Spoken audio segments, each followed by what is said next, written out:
আর এই মুহূর্তের বড় খবরের দিকে নজর রাখছি আমরা। ডিজি রাজীব কুমারের সাসপেনশন চেয়ে আরজি ইডির। ডিজিপি রাজীব কুমারের সাসপেনশন চেয়ে আরজি করেছে ইডি। এই মুহূর্তের বড় খবর নিঃসন্দেহে।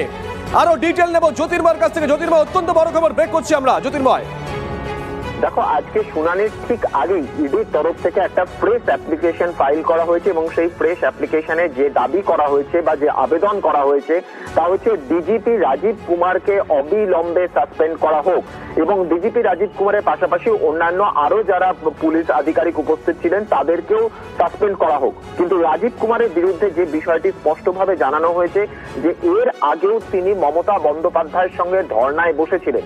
একজন পুলিশ আধিকারিক, তিনি কখনো রাজনৈতিক ধর্নায় অংশ নিতে পারেন না এবং সেই কারণে মিনিস্ট্রি অফ হোম অ্যাফেয়ার্স এবং তার পাশাপাশি গভর্নমেন্ট অফ ইন্ডিয়ার ডিওপিটি অর্থাৎ যারা এই ধরনের পার্সোনালদের গভর্নমেন্ট পার্সোনালদের যাবতীয় দায় দায়িত্ব সম্পর্কে প্রতি মুহূর্তে নজর রাখে, তাদের নির্দেশ দেওয়া হয়েছে যে যত দ্রুত সম্ভব এনএইচএ এই রাজীব কুমারকে এবং অন্যান্য অফিসিয়ালসদের সাসপেন্ড করুক।